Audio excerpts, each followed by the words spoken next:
حجاج بن یوسف اموی خلافت کا عراق کا گورنر تھا۔ وہ اپنی قابلیت اور سختی میں مشہور تھا، لیکن اس سے کہیں زیادہ وہ اپنی ظلم و جبر کی وجہ سے جانا جاتا تھا۔ اس کا نام سن کر بڑے بڑے بہادروں کے دلوں میں خوف طاری ہو جاتا تھا۔ ایک دن حجاج اپنے شاہی لشکر کے ساتھ شکار کے لیے نکلا۔ شکار کا پیچھا کرتے کرتے وہ اپنے سپاہیوں سے بچھڑ گیا اور صحرا میں اکیلا رہ گیا۔ شدید گرمی اور پیاس سے اس کا برا حال تھا۔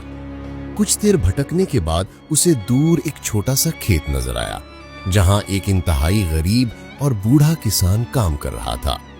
حجاج اپنے گھوڑے پر سوار تکبر کے ساتھ اس کے پاس پہنچا اور حکم دیا، اے بوڑھے، مجھے پانی پلاؤ۔ کسان نے بغیر کوئی خوف ظاہر کیے سکون سے اپنی مشک سے پانی کا ایک پیالہ بھرا اور اسے پیش کیا۔ حجاج نے پانی پیا اور پھر اس کسان کی بے نیازی دیکھ کر اسے آزمانے کا سوچا۔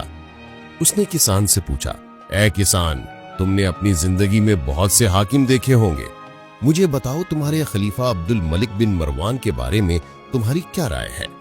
کسان نے اطمینان سے جواب دیا، وہ ایک اچھے حکمران ہیں، لیکن ان میں ایک بہت بڑی خامی ہے۔ حجاج نے حیرت سے پوچھا، وہ کیا؟ کسان نے کہا، ان کی سب سے بڑی خامی یہ ہے کہ انہوں نے ہم پر حجاج بن یوسف جیسا ظالم گورنر مسلط کر رکھا ہے۔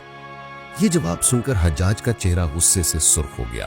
اس نے اپنی تلوار کے دستے پر ہاتھ رکھتے ہوئے پوچھا، اے بوڑھے، کیا تم جانتے ہو کہ تم کس سے بات کر رہے ہو؟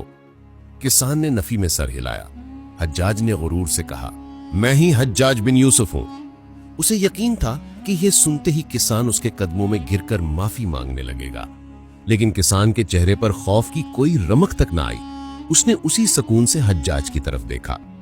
حجاج نے غصے سے پوچھا، تو اب بتاؤ میرے بارے میں تمہاری کیا رائے ہے؟ کسان نے آسمان کی طرف دیکھا اور مسکرا کر کہا، اے حجاج، کیا تم چاہتے ہو کہ جس شخص سے میں تنہائی میں نفرت کرتا ہوں اس کی تعریف لوگوں کے سامنے کروں؟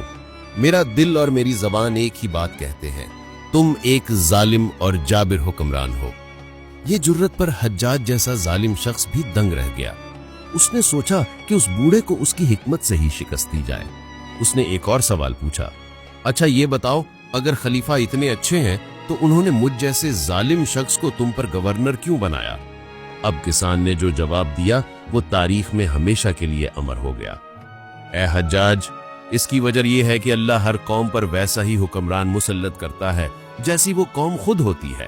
جب ہم بنی اسرائیل کی طرح سرکش اور گناہگار ہو گئے تو اللہ نے ہماری سرکشی کو کچلنے کے لیے تم جیسے موسیٰ کو بھیج دیا۔ جس دن ہم نیک ہو جائیں گے اللہ تمہیں ہم سے اٹھا لے گا۔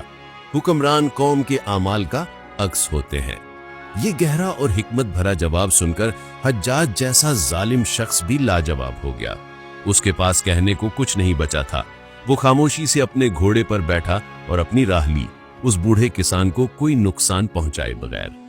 حقیقی طاقت تلوار یا تخت میں نہیں بلکہ سچائی، جرت اور حکمت میں ہوتی ہے۔ ایک نیک اور بے خوف انسان اپنے کردار کی بلندی سے بڑے ظالم کو بھی شکست دے سکتا ہے۔